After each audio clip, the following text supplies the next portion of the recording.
Welcome to another edition of the DLF Dynasty podcast. I'm Dan Myler. With me this week, Matt Price. We are without the Godfather, Matt. I know Ryan loves to be called that, so we're gonna have to do this thing mano a mano instead of the three of us. That's okay, because I've been working on my Ryan McDowell impression. Are you ready? Here it goes. I'm ready. ADP, productive struggle, Randall Cobb, Lynn Bowden, Juju, anything for Amari? Does that about cover it? Yeah, I think we hit the quota for McDowell for this one. He's going to love hearing that. So McDowell's off on assignment. I'm sure he's just studying all these running backs, all these wide receivers, and the rest of the prospects coming into the NFL. Matt, we're going to continue doing our draft prospect primer. We covered those wide receivers last week, and it was a chore to cover as many as we possibly could. This week, it's the running backs, and man, I have a feeling we might have some extra time. We might have to stretch it out because it's a little bit top heavy, and there's a few guys definitely worth talking about and mentioning, guys we might be excited about as second and third round picks in our rookie drafts. But for the most part, this thing is awfully top heavy. Yeah, we have the three that it seems like everybody has their top three, which seems pretty locked in. And then after that, it's kind of like people picking their favorites. I certainly have mine. It sounds like you have yours. So that next kind of tier, I guess, if we want to throw those top three all into one tier, the next couple after that are kind of loosey goosey. Kind of pick the traits and the things that you like to see, and maybe some of them can be like end up being like a lead back in a committee. But I think after those top three, we're looking at mostly committee backs after that. It really feels that way. And before we start getting into all the prospects specifically, Matt, we should talk a little bit about rookie draft strategy, at least position-wise, because it feels like typically the most dynasty managers prefer running backs at the top of a rookie draft, even in a super flex. Before we get onto those wide receivers after the elite quarterbacks, we typically see those running backs go that have the upside, and that may be the case here. You specifically, do you try to, like me, look at everything through a wide lens and try to see things in its entirety instead of just forcing yourselves to go to the running back because it is so important and they do tend to produce a little bit faster with their NFL career? It really depends on where my team is at and the direction it's taking for the current year. The thing is that even if you're a strong contender and you have, 2 or 3 top, 15 to 20 guys, we've talked about it before. There's really like 20 guys that we feel okay about right now as, being starters on our week-to-week starters on our fantasy teams, right? So that really does push up these running backs. So even if you're in that position, I think you're more likely to take one of those guys just in case something happens. Like we saw last season, I had a couple of teams where both McCaffrey and Barkley went down, and before the season started, I was feeling pretty good about that team. But they can go down quick, so it does push them up a little bit for me.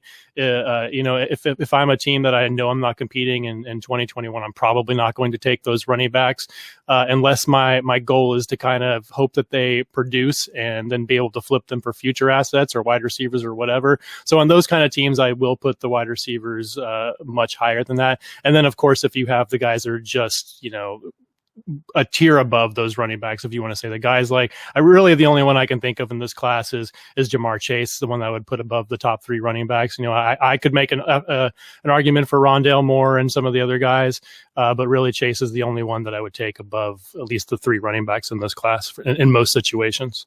Yeah, I think so as well. I think there's the top 3 running backs that we've talked about, and then certainly Chase. And there can be a case made about a couple more wide receivers that should be mixed in for sure. And it depends how we feel about each one of these running backs. Let's jump right in because we're once again going to go through these players as April rookie ADP suggests they'll come off the board. So right at the top, the number 1 player, according to single quarterback ADP, is Najee Harris out of Alabama, Matt. And, he is a thunderbolt and a physical guy and can do a little bit of everything. He'll run you over. I guess that's what I meant by thunderbolt.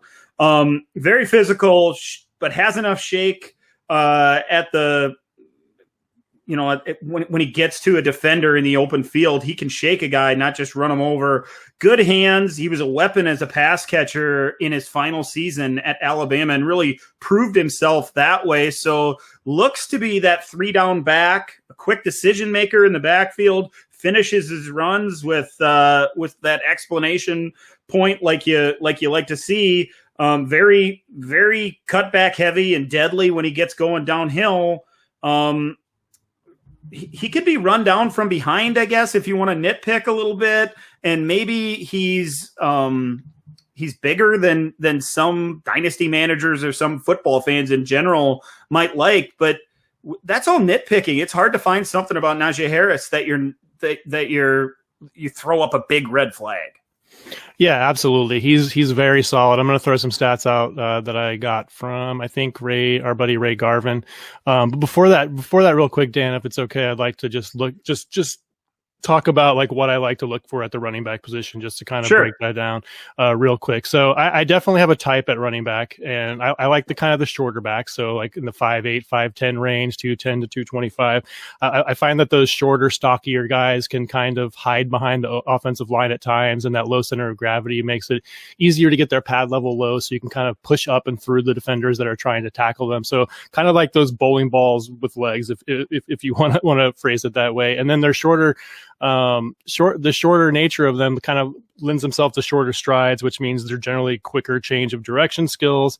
And then in terms of like the traits I like to look for, like receiving ability is almost always number one for me, just because that's where the NFL is. That's how we make our money in PPR leagues. And then vision, I think vision we talk about in kind of loose terms. So for me, how I define it is a player that's going to see the field quickly, kind of like a fast processor that you think of when we're talking about quarterbacks, how they're able to examine the field, go through the progressions quickly, make a quick decision. And it's similar at the running back position, where they can see the field and they quickly decide the best kind of course of action, where they're going to go with the ball, kind of identify where the defense is moving, what you can do to exploit it without giving away your own course of action, that kind of thing. And then lastly, like I really like to see the players kind of press that line of scrimmage to kind of give the offensive line an opportunity to get upfield and kind of suck in those edge defenders deeper into the backfield before they're able to take off. So those are just a few things I'm looking for. Dan, did you have something before I talk about Najee? Yeah, actually, I'm glad you brought it up, because it's something we should really talk about with each position. I think we did with wide receivers, and I love everything you said. In fact, I would echo the exact same thing. The one thing I would add to it, and this is a little bit more recently, over in the last 3 years, probably, I've started to notice contact balance a lot more. Yeah. The guys that can take on a tackler and can keep their momentum going down the field. Not only the guys who can break tackles, but also the balance to redirect themselves and get that extra 1 or 2 yards near the goal line or for the first down or whatever. It doesn't seem like a lot, but there are guys that do that every single time they touch the football. And then they do pull out of the tackle from time to time as well and make big plays out of it. And the guy who really changed it for me more than anybody else, because I overlooked it a little bit, was Alvin Kamara. And he did that in college. We saw it regularly in the open field. He would break tackles with limited opportunities there. And I noticed it. I liked it, but I didn't value it highly enough. And now at the next level, he has taken it even to a new level and is really the most dynamic player when it comes to breaking tackles and creating extra yardage after contact. So I really think I've added that to the list, and maybe it's moved up my list into the top 3 or 4 things that matters, particularly with these pass catchers that get the ball in space, because they can make lots of things happen in those big burst plays that win fantasy games for us. That they make those things happen. So not to go off on too much of a tangent, that matters to me.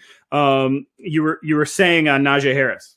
Yeah, and I agree with you. Kamara is kind of the gold standard on that, and I definitely missed on him. I wouldn't say I necessarily missed on him completely, but he wasn't like in my top 5 in that class, and he kind of opened, I think most people's eyes to how valuable that contact balance can be. So, we're definitely comparing these guys against a player like that in terms of that particular trait. So for Najee Harris, I have some numbers here in 2020.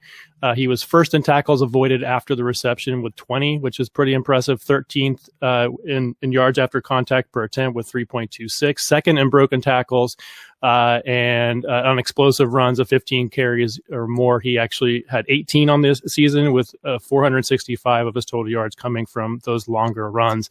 As you mentioned, he has very good power, cutback ability to play in his own blocking system if he's asked to do that.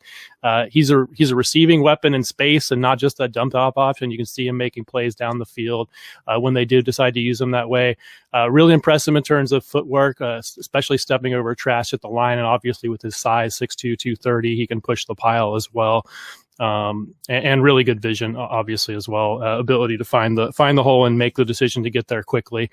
Cons for me, there's not a whole lot, like you said. I guess you could nitpick about him being old. He came out as a senior, already 23, but really no injury history to speak of, right? So, and we're only really looking at these guys on their first contract for the most part, so not really that big of a concern. I don't think he necessarily has elite burst or speed. But it doesn't really matter. He's able to get the job done with what he has, despite those inefficiencies in his game. The number one thing that bugs me the most about him is his hurdling. Like he wants to be Derrick Henry, I guess. We see these big body guys that are really strong in the upper body, and the tacklers, they want to go low on him because you're not going to tackle guys like Derrick Henry and Najee Harris necessarily up high. So they're going to go low, and then their instinct is to hurdle over them, which it's really impressive when it works and it happens, but I just see so many bad possibilities, bad outcomes from trying to jump over a guy at the NFL level, right? So that drives me nuts, but it does show his athleticism, and it's impressive when it happens. I just wish he would do it less. In terms of a fit, I think he could fit anywhere. I'd mentioned before the cutback ability lets him play in his own blocking scheme, but he can definitely play in a gap power scheme as well.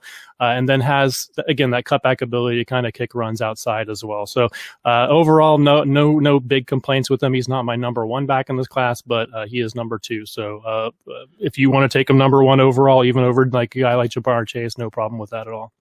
Yeah, I don't have a problem with that either. And, you mentioned Derrick Henry there.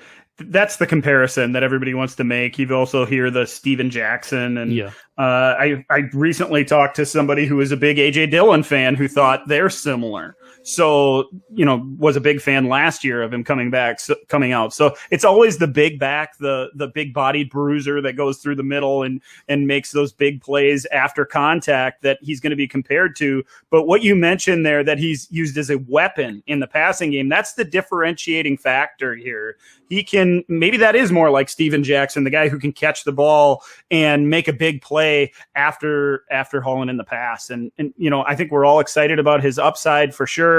We're thrilled to see where he ends up. The rumors that maybe Pittsburgh would jump into the position early in the draft, and if that was Harris, that would be an ideal landing spot. There are a few more as well, but Harris, he belongs in the top couple players drafted, no doubt. A lot of us also have Travis Etienne at the top of our running back rankings, Matt, and he comes in number 2 according to April ADP, an ADP of 2.93 overall.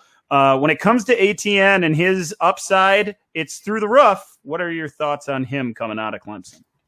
Yeah, he's my number one back in the class, but I do think that he is the highest risk reward of these top 3. Like, he could definitely bust. I could definitely see that happening, but I like to play the upside game at most positions, including running back. And for me, he's definitely the most explosive running back in the class. I think acceleration is his best trait, just the way he can pull away from guys in the short area. We saw, I think, low 4.4s in his 40 in his pro day. So that all checks out.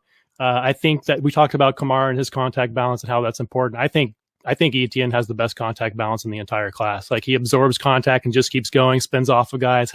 Never really seems to take that giant hit. Although we talked about one move he does with that little jump cut that could definitely get him blown up in the NFL before we started recording there. So that's a possibility. But he's just been so consistent over the course of his entire collegiate career. Here's some numbers here from Ray GQ.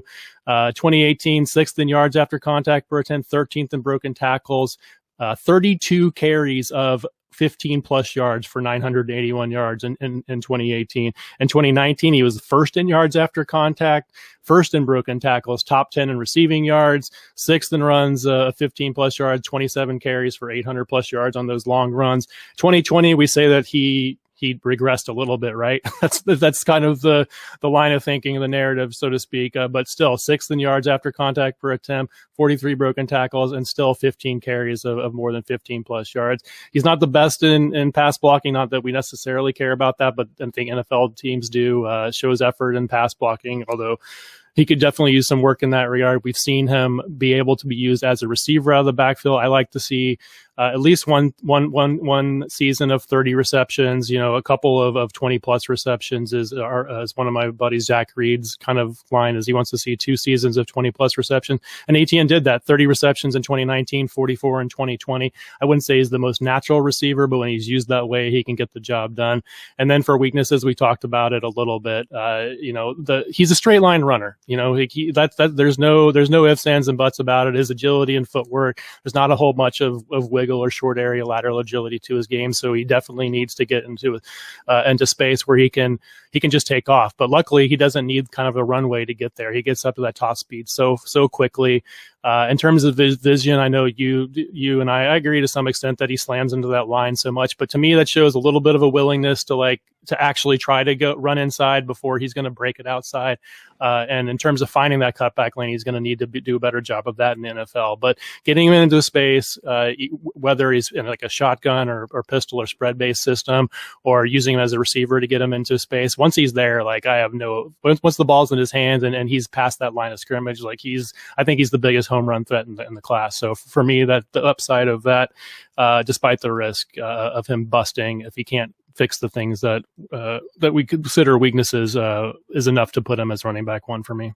Yeah, Matt, we talked about it around a month ago, and I talked about my concerns, I guess, and that maybe not probability, that's probably not the right word, but the possibility that he could be that bust player that looks so good on tape and then transitions to the NFL.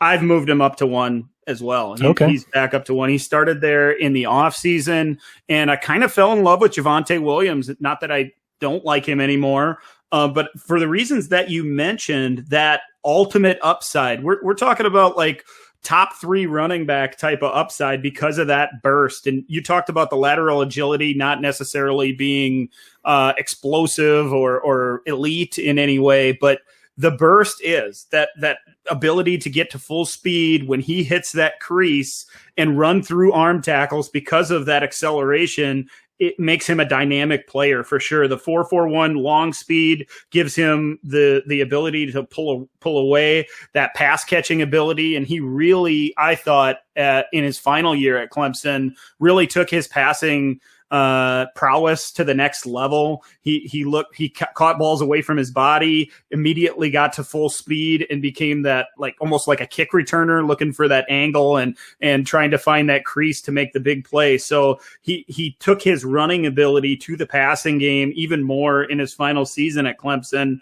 You mentioned the contact balance. I agree with you. It's the best in the class, and that's really what separates him from Najee Harris, in my opinion. The ability, he just has that knack for pulling his leg through those diving tackles. So many times you see those guys have the angle, but not really, and the guy dives around the waist or around the ankles or knees and just gets the guy out of bounds or pulls him down, trips him up, and Etienne almost never goes down on those. You really have to wrap him up around the waist to get him on the ground. So you mentioned the jump hesitation move. You see it all the time. Almost every run, it feels like, where he kind of leaps in the air and he's floating for just a second before hitting the ground, stuttering both ways and juking a guy out of his shoes. And it looks amazing. But I am convinced he's going to be exploded in the NFL. Somebody's going to be a little quicker than he expects and knock him out of that jump hesitation move. So that's a little bit scary for me. But again, nitpicking.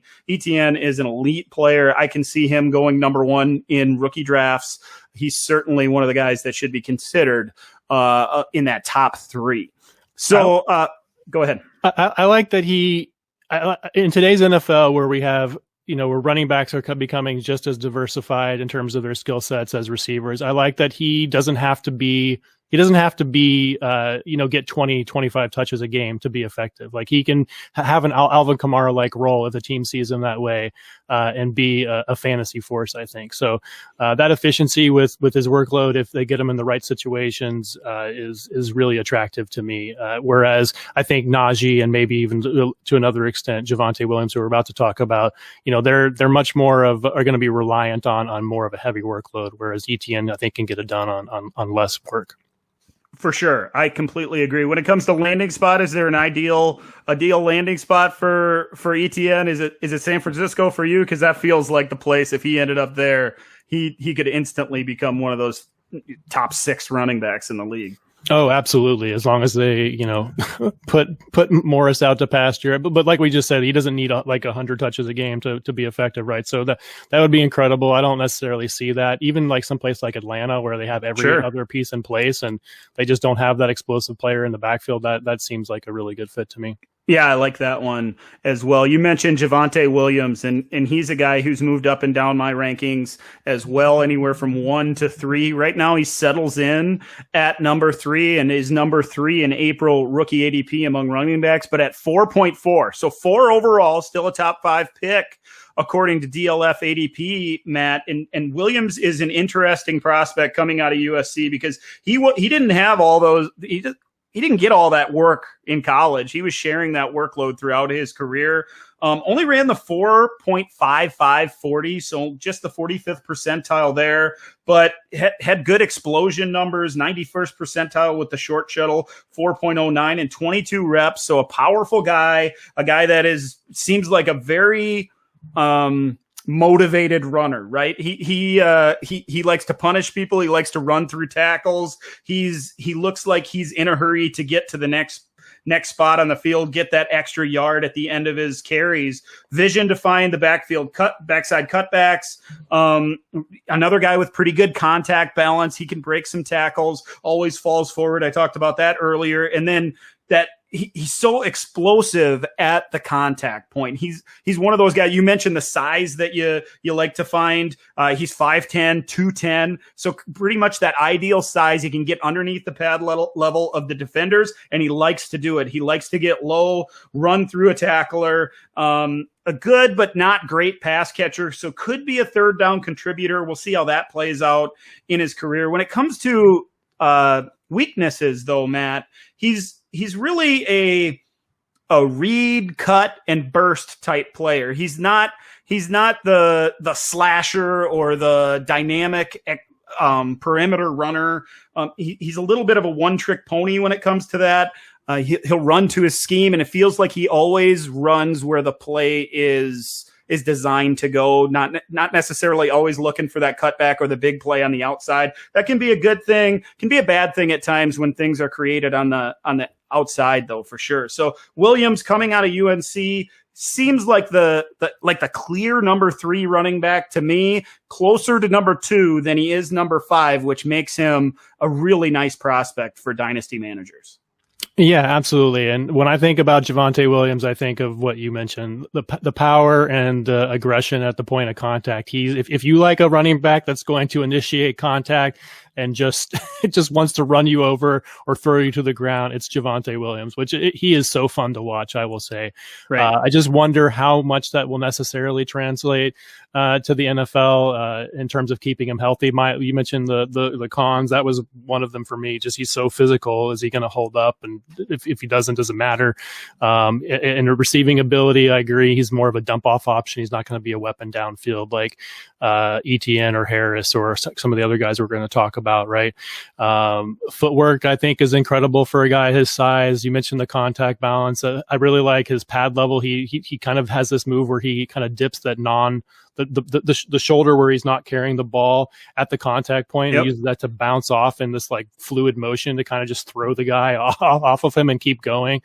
So that's really impressive. He has a nice stiff arm, really nice spin move. more than 20 receptions in his final season. So that checks that box. But like I said, not a receiving option necessarily. And then you mentioned the contact balance there. I think he's probably third in the class, maybe second, depending on how you feel about Harris in that regard. But definitely a top three running back in this class, and I would not hesitate to take him, especially in a one quarterback league. He's a top 5 pick for sure. In a super flex format, maybe you're getting down to the 7-8 range, and you're probably getting a value at that spot if a few of these other wide receivers go ahead of him. So he's number 3 with a bullet for me.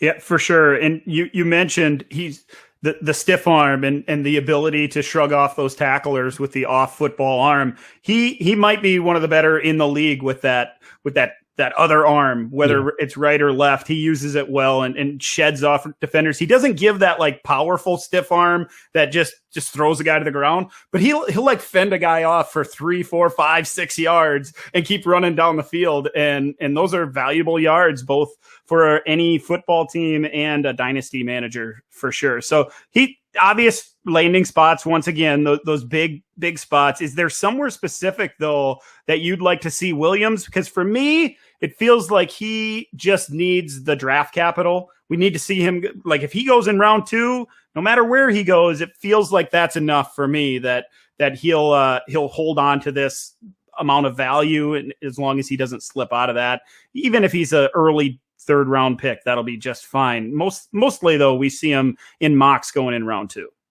Yeah, I mean, it's all the normal spots. He feels like a Steeler running back, but it's just a complete feeling. Not saying that he's the best fit there. Harris is probably just as good of a fit there, but just because of that punishing running style and the way you think of the Steelers running the ball historically, he just feels like a perfect fit for them in like you said, in the 2nd or 3rd round. Yeah, the Steelers are going to pick somebody in the 3rd round that nobody really likes that much, and we'll just be shooting up draft boards. So we've spent half of the show pretty much on the top 3 names. So we need to start moving through these guys. We want to get through at least 8 or 10 of these, big name running backs, the guys that are going to go in day 1 and day 2 for sure. And we're going to kick it off according to ADP. It's Kenneth Gamewell out of Memphis. Matt, a speedy guy, 4.42 40. Also, is known as a quick, shifty guy, but certainly didn't have the numbers at his pro day to say that he's that way. 4.46 shuttle in the 14th percentile, 7.26 3 cone in the 18th percentile. So he has the vision and he can bounce off tackles and he has some upside for sure. He's a multiple cut type running back, but it's weird that his pro day numbers didn't match up really with what we saw from him at Memphis.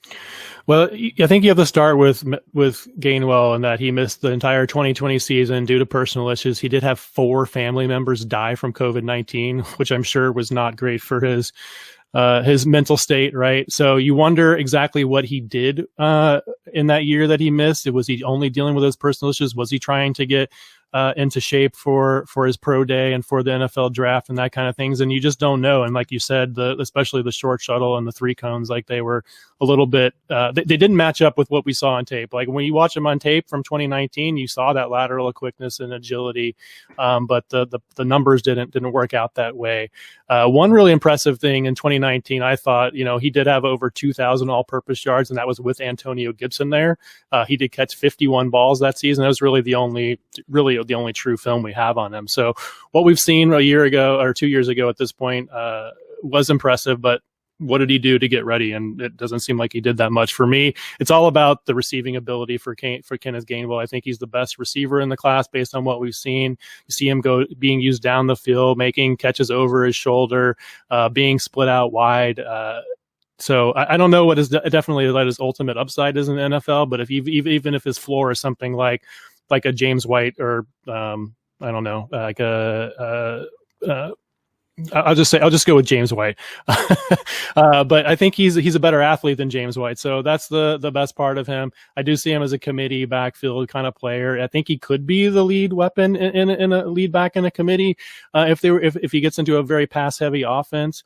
But like you said, the numbers were other than his weight, which I will say I think was a bonus because I think we had him at like 190 pounds and he weighed in just over 200, which is a good sign. But if he wasn't doing the work to get ready for the pro day is that muscle or is that just 10 pounds of fat? I don't know. But best receiving back in the class, that's really my takeaway with him. I'm happy to take him as my fourth running back here, based on those things. But not until we get towards the early second round. I think after those first three back, you're taking a whole bunch of receivers before you're thinking about Gainwell. And when you get him, you know what you're going to get in terms of receiving back, and probably not a whole lot on the ground. Yeah, and the thing is, his ADP right now, and obviously this will change with the draft and things like that, 11.5, so in the first round in single quarterback leagues, and there are some bigger name wide receivers going after him, so I think he's being overdrafted. There's too many concerns for me. That tape where we saw the explosiveness and the long speed, he was also caught from behind a little bit too much. He still looked a little bit undersized, and you mentioned the different weigh-in that he had at his pro day, coming in right at or just over 200 pounds. That was a positive. He tries to play bigger than he is, it feels like, which can be a positive and can be a negative. He doesn't have the power to run guys over or run through tackles, but he still attempts to, and I think he'd be more successful if he stuck to that agility and tried to get around guys more than through them. So there's a few things that kind of throw me off when it comes to Kenneth Gainwell and his ultimate upside in the NFL. That pushes him down just a few pegs. I have him at number 6, but certainly this group of running backs from 4 to maybe even 8 or 9 or 10, they're all relatively close for me. I would take him at 6, though. Let's go on to the next guy, and it's Shuba Hubbard from Oklahoma State, according to ADP. All the way down there, middle of the second round, 18.5, 16 overall, according to ADP. When it comes to Hubbard and his upside transitioning to the next level, Matt, because we're not sure how high he's going to go in the NFL draft. We don't know how these evaluators really see him. Seems like in the dynasty community, there are guys that are really high on him and see him as high as the 4th guy in the class. And there are those of us that are a little bit lower and see him closer to the 8 to 10 range. Where do you fall with this running back out of OK State? I'm closer to the 8 to 10 range, but it really depends on if you are evaluating him primarily on his 2019 film or his 2020 film. Sure. and his production, because it's like it just seems night and day. Over 2,000 yards rushing, I believe, in 2019, 21 touchdowns, and then in 2020, it just like everything just seemed changed. Like it changed. In 2019, I saw power and tackle breaking ability, and didn't see that as much in 2020. You saw a burst and ability to get up to speed quickly in 2019. Didn't really see much of that in 2020. So I really wonder what happened there. I'm certainly not plugged in enough for the college game to understand what did happen between those years. But he's not my type of player. He's a taller prospect. He's got that really upright running style that is prone to getting you knocked around a little bit in the NFL. I don't think he's really a very natural receiver catching the ball. So he's not my guy. Yeah, I don't know if he's necessarily my guy, but there are things to like, and I think you brushed over him just a little bit. You talked about that he's got pretty good vision. He showed that especially in 19, like you mentioned. And he seems like a hard worker, a guy that's going to work for extra yardage and doesn't mind contact. And he's committed to getting upfield quickly. He uses all the burst he has. Not that that's elite, but it's enough to at least be serviceable at the next level, if not above average. He's got a little bit of wiggle to shake some tackles and decent contact balance, but he has, especially in 2020, like you meant, he has a horrible habit of running into tacklers. Yeah. Like he'll hit the second and third level and run towards the safety. Almost like he's looking for contact, but then try to shake the guy at the end like he made a mistake. It's weird. Yeah, it's like he's Javonte Williams, except for he can't knock the guy over or really bounce off of him. Like I just didn't really see him running through very many tackles at all. Sometimes arm tackles brought him down. Like the few games I watched in 2019 versus 2020, like it was like night and day. So honestly, I don't know how to value him. And for me, that's why he's down at the bottom. I think I'm at running back 8 or 9 right now, behind a few other guys. So somebody else is going to get him in your league. Yeah, you mentioned he's going to get knocked around. I like the way you put that. It feels like his running style lends to getting knocked backwards and knocked off his feet too much, and that's concerning. There is some upside though. So landing spot's going to help. He is one of the younger running backs as well. So that could help potentially. I currently have him at 7 in my class. I'm open-minded to the landing spot helping him out and him being a guy that I would consider in the middle of the second round, although I'm not quite there just yet. Let's move on to the next guy, Matt. This guy out of Oregon State, it's Jermar Jefferson. Another thumper, another big guy, between the tackles runner, hits the hole with relatively good timing. He doesn't have a lot of acceleration, certainly doesn't have the breakaway speed, Matt. Seems to me that Jermar Jefferson is more of a backup fill-in type running back, a guy that could potentially have a little bit of upside as a producer if needed, because the starter goes down and you need somebody to fill in for a few weeks. But he doesn't seem like a guy that you're going to build your running game around and make your full-time running back. He's physical. He finishes runs with so much physicality that there at times it's fun to watch him run the football. Has a decent cutback, but that he's a little bit too one-dimensional for me. So maybe he's not necessarily my guy either.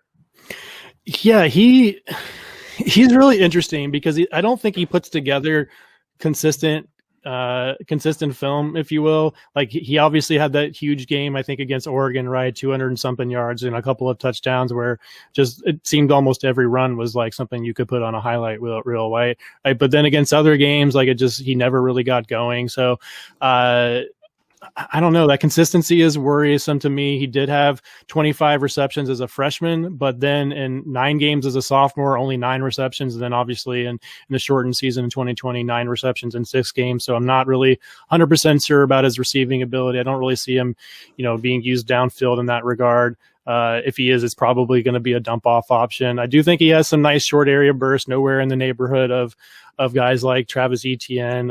His cutting ability is pretty good. He's able to make people miss in the open field. Okay contact balance, and he does show some power when he's finishing runs, and ability to kind of fall forward for yards and kind of run through a guy at the end of a run. And in the backfield, I think he shows some patience and letting his blocks develop.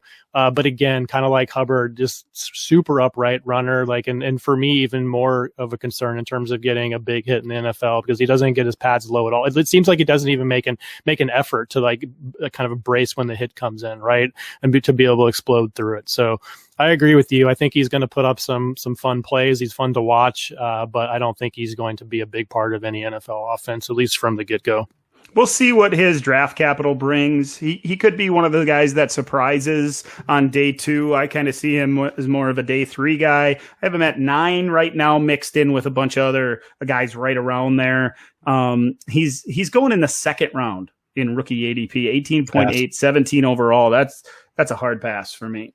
How about Michael Carter out of UNC, Matt? Because he's another one of these guys that can be ranked anywhere from 4 all the way down to 8 or so. And it depends how you feel about what he put on tape at UNC. Ran a 4.5 40, 6.81 3-cone, which is in the 90th percentile, and a sub 4 second short shuttle, 98th percentile there.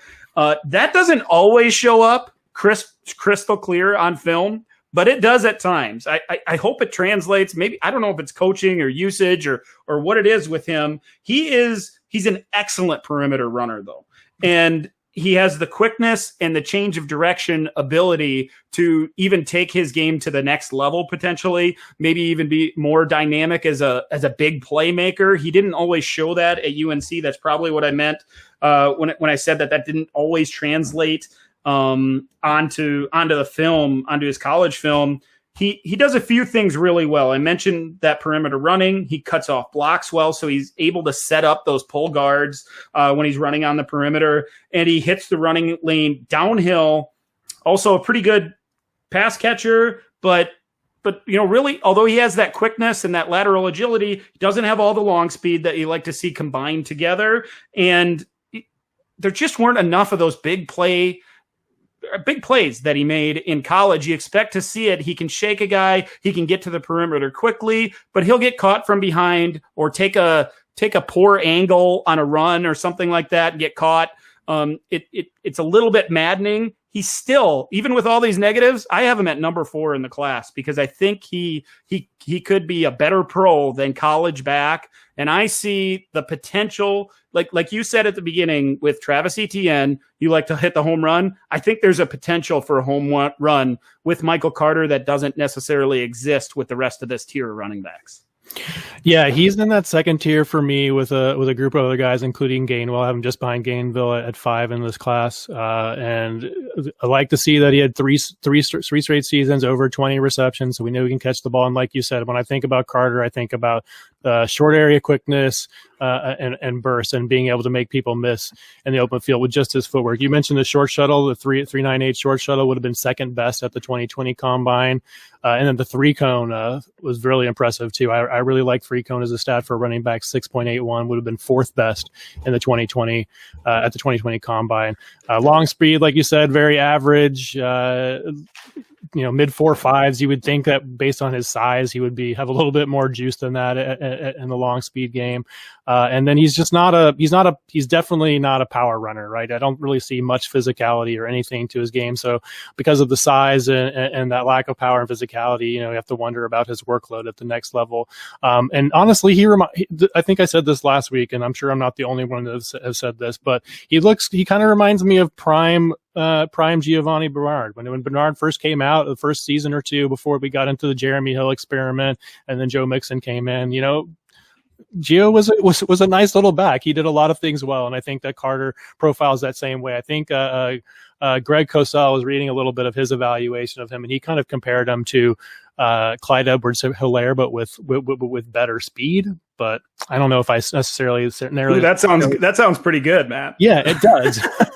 But he also mentioned that the best fit would be in a very pass-heavy shotgun-based offense. And since Clyde Edwards-Helaire is already in Kansas City, who's going to be able to use Carter?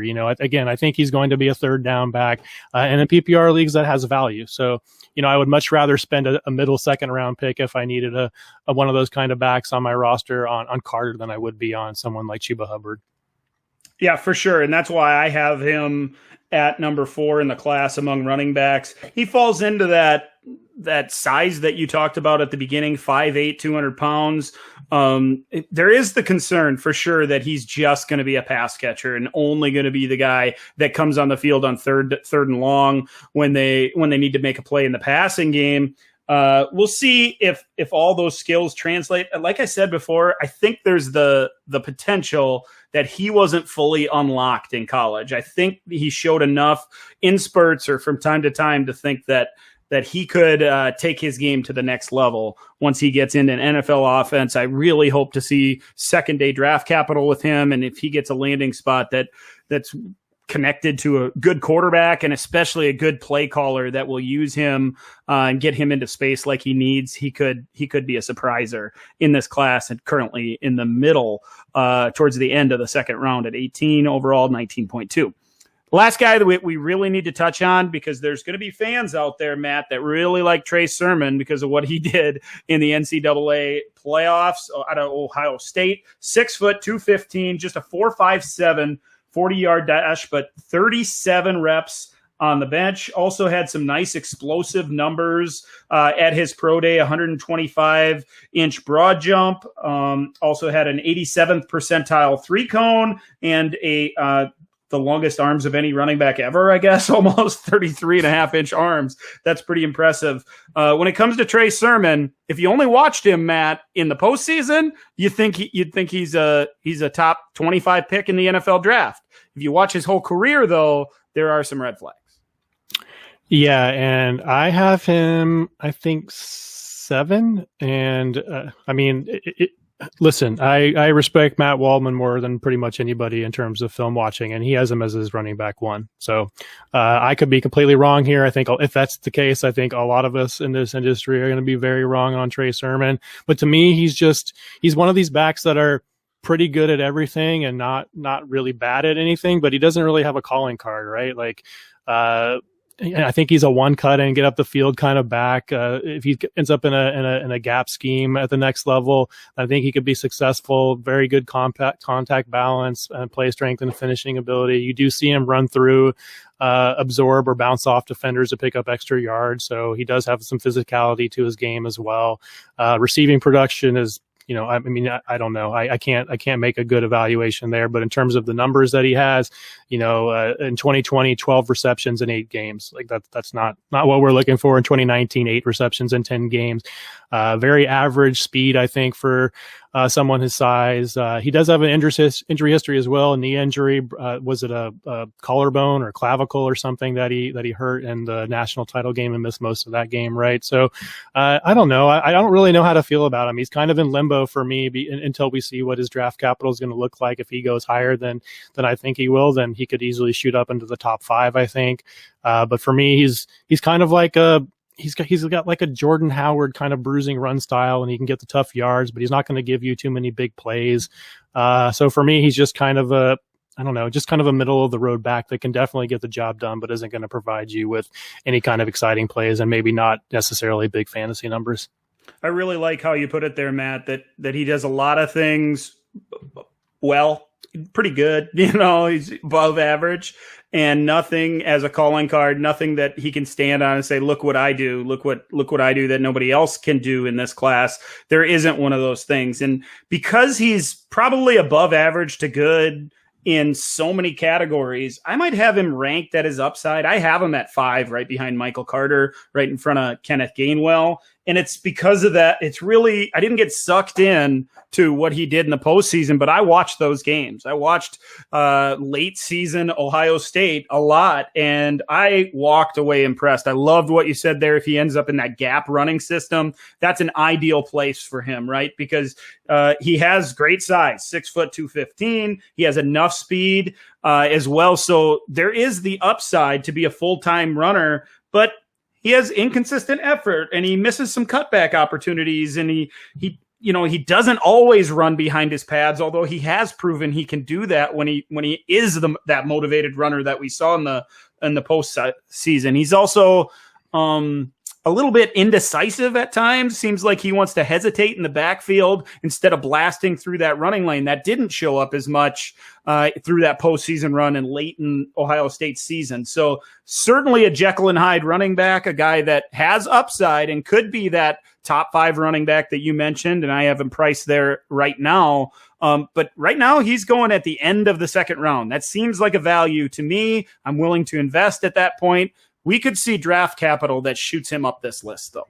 Yeah, I'd rather have him. We're going to keep going back to Shuba Hubbard. I'd rather have him than Shuba Hubbard. Okay, great. I know what we're going to get from him. You're setting kind of a low bar there, Matt. It is, but I mean, considering this running back class, I think right. that I just like I said, the gap scheme. If he knows exactly where the play is going to go and where he's supposed to be, I think he'll be fine. He'll be productive in the NFL. But if he ends up in a place where he's got to make a lot of his own decisions, I question his ability to produce fantasy numbers in that situation. So we've gone through those top 3 running backs of Harris, Etienne, and Javonte Williams. Now we've covered probably most of that next tier. With every ranker that you talk to, everybody that watches these guys and watches a lot of film might sprinkle in a couple names along with these guys. So let's get to those guys, Matt. If there's one guy of the Kylan Hills and Ramondre Stevenson, Khalil Herbert, and Javion Hawkins, if there's just one of them that you need to get in here, who's that guy and why? There's 2 I feel like I have to get in here, but we'll get to him, Matt. Okay, all right. My number 1 here, and somebody I could see moving up to like running back. I don't think anybody can crack the top 3 unless for some reason everybody passes on those top 3 guys. But the one for me, if I had to pick, was Khalil Herbert, and I just love watching this guy. He's this thick punishing back. He runs over defenders regularly. I think he's got deceptive short area burst and acceleration. Not a super fast guy, but he's got enough speed to get to the corner. And he's so decisive. Like as soon as he just sees where to go, no matter how small the crease is, he just goes. One play I wanted to point out against North Carolina, there's this, he lets these blocks develop and then sees this tiny little cutback crease and then takes it 52 yards for a touchdown. So like once he knows where to go, he's through that hole in a blink, basically. You see him consistently break tackles in the open field with power, not necessarily going to be a finesse runner. And his ball security is through the roof. 1 fumble and 527 career touches. You don't really know, at least I don't really know about his receiving ability in terms of he's going to be used that way in the NFL. But it did see him catch it out and away from his body multiple times, but still a career high of 10 receptions in 2020. So it's hard to say if he can't do it or if it's just not the way that he was used in that offense. So I like him a lot. And if he lands in a good spot with good draft capital, I think he's one of the guys outside of the top 3 that could be a primary back, and probably still in a committee because that's the way the NFL is these days, especially with guys who are going to have lower draft capital, right? But if there is one of these guys outside of the top 3 that has the potential to be that, I think it might be Herbert. Yeah, you saw them in the shotgun all the time. They're one of those college teams for sure, and he'd run those like zone blocking handoffs where he presses the outside and finds that cutback lane. And if there's one thing that, because I saw a lot of what you said there, Matt, he presses the line of scrimmage, and then you want that like elite burst. And he was always like stiff arming behind him a little bit because those defensive linemen were following through the hole, and he didn't have the explosion to beat him through the hole in college against teams like San Jose State. I think I watched that one. And so I question a little bit if he has enough burst to really be a full-time player at the next level. There are things to like for sure. A lot of what you said, he's a confident runner for sure. He's not going to be a shake guy in the open field and create space for himself doing that. But if you're looking for a back with good size, that compact body that you talked about at the beginning, he's got some skills as a cutback guy who can find the hole on the backside and get what's blocked, maybe a little bit more because of his that stiff arm and his ability to really not waste any motion at the contact point. If there's a guy for me, Matt, and I'm going to dig quite a bit deeper. And I should mention with Khalil Herbert, he's all the way at the end of the 3rd round or the beginning of the 4th round. So we are trying to dig deep a little bit here. Herbert, 36.4, 37 overall. So you can get him at the top of the 4th round. We're trying to uncover some values, some guys to watch on draft day. I'm going to go even farther, 42.5, 41 overall. It's Demetric Felton from UCLA, Matt. And he is a guy, you mention it all the time. You are, if Ryan is the ADP guy and the productive struggle guy, you're the pass catching running back guy, right, Matt? Because it matters. And Demetric Felton is that guy. He's a pass catching running back. He even has slot potential, that jet sweep, jet motion type running back that can move around the formation. He's a rack monster if he gets in the right offense. He's like the Energizer Bunny, going full speed all the time. Looks natural, running routes. I don't know if he can run the ball between the tackles at all at the next level, but he is a pass catcher. He's a little bit raw. He drops a couple passes, and there's certainly some things that could probably be cleaned up with his route running, but he is already a good route runner. His Senior Bowl was excellent. I watched it so many times because he feels like, and we're Packer fans, Matt, and so we're looking for that playmaker in the offense, that guy that can run that jet sweep and stuff like that. And Felton seems like that guy. If he gets on the right team, gets a little bit of draft capital, I think that this guy who we're talking about in the middle of the 4th round could move up. Yeah, and I certainly have not watched enough of Felton to have a strong opinion about him. But what I did see is basically what you said. Like if there's a running back in this class that could be used kind of like a slot receiver, other than say Gainwell or Carter, it's this guy, right? Ability to run those routes, like you said, and lateral quickness and acceleration for days, and agility, all that kind of stuff that we like to see in these kind of backs. So yeah, like if you're in the second round and you don't want to spend a pick on Michael Carter, wait around and you can get a similar kind of prospect a little bit later. Yeah, he's just a guy I'm keeping a real close eye on draft weekend for sure. Matt, you mentioned there was one more guy that you really wanted to talk about. I'm guessing it's Kylan Hill. Yeah, we disagreed on this a little bit. To me, he has the size to be a between the tackles guy, but his real standout ability, again, is in the receiving game. 2 seasons of 20+ receptions. One of those, which was really odd to see, he only played 3 games in 2020. But he had 23 reception, which was a career high, which is a little bit weird, but he had 15 of them against Kentucky, I believe, and 8 against LSU, something like that. And if you want to go watch some of the plays of this guy catching the ball, like he looks like a receiver out there on the sidelines and in the middle of the field against La Tech, not the highest level of competition. I understand that, but out of the backfield, he caught this over the shoulder throw out and away from his body against 2 defenders for a touchdown. Looked like a wide receiver doing it. Again, level of competition, A.B. Christensen.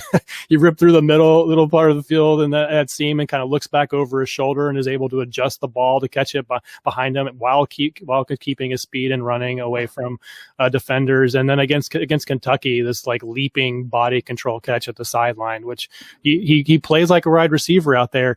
As a runner, I think he has fine play strength and power. I think the contact balance is definitely a plus attribute for him. You can see him absorbing and running through contact to pick up extra yardages. To me, he feels like a natural runner that kind of knows when to make that first cut. And for his size at 5'11", 210, I think he has pretty good agility and elusiveness, and he has a nice stiff arm as well. But one thing, just like Najee Harris, that I wish he would stop doing is trying to jump over guys. Very impressive to see, but I just worry about his ability to stay healthy if he's going to do that regularly in the NFL. But I think you saw a little bit different with Kylan Hill. Yeah, I might have given up on him a little bit too early, and that might be because of the 2020 versus 2019 tape. Everything I've read, those that are big fans of him say watch 2019 tape. Watch him before. I think Mike Leach was there. Yeah. Now and in that different offense, he's a little bit more dynamic. I don't see him as a instinctive running back, a guy that sees the backhill cut or the backside cut and hits it with authority. He doesn't have another guy, and maybe I'm overvaluing that burst. That if you can't do it in college, if you can't burst through the hole and without getting caught from behind, from defensive end, unblocked defensive ends on runs up the middle, you're not going to do it in the NFL at the next level. And he's another guy, just like Khalil Herbert, in my opinion, that doesn't have that get up and go immediately at the line of scrimmage to really burst through the hole. Now, in the right blocking system with the right offensive line, that doesn't matter quite as much, but it feels to me, and again, I'm going to do a little bit more work on him. He doesn't have those instincts to be a true power back at the next level that can be the lead back, but he does have some of the positives, some of the strengths that he's violent. He's a downhill runner. He wants to hit people and get physical with people, and that's fun to watch. He can slip some tackles, and he does have the stiff arm, like you mentioned. I'm going to do a little bit more work on him, because if you like him, that probably means I should at least a little more than I do. He's just, to me, such an interesting prospect. He's like he's not a gigantic back. He's not like Najee Harris size, but at 5'11", 210, he's almost like you said, a downhill kind of wants to be a power back, but has receiving ability of a wide receiver. I think he can absolutely be split outside or used in the slot, at least at the very least. So just very weird prospect. Like he wants to be that aggressive. He wants to be that punishing runner like Javonte Williams, but then he has this receiving game to go with it. Maybe not necessarily the instincts that Williams has. So I'm just interested to see where he goes in the NFL draft and if he gets any capital at all. Yeah, and as we said, we're talking about third-round running backs, guys that aren't valued in the top 5 or 6 at the position and not valued in the top 24 overall. So Kylan Hill, 30.4, 29 overall. You can get him in the middle of the third round right now. We'll see where he goes in the NFL draft. Matt, we did it without Ryan this week. Hopefully Ryan will be back next week. We're going to start diving into the rest of the positions. We got to talk tight ends. We got to talk quarterback still. All you Superflex fans, we'll get to these pass throwers, I guess, and start digging into these guys real deeply as well. Matt, anything to add before we get out of here? No, draft the top 3 running backs and then draft wide receivers. That's my takeaway so far through this process. It really does feel that way, and we'll get to the tight ends and quarterbacks like I mentioned, but it feels like it's going to be a few running backs and just a load of wide receivers. We're going to continue calling wide receivers in our rookie draft. So for Matt, I'm Dan. Thanks for listening to this episode of the DLF Dynasty podcast. We'll catch you again next week.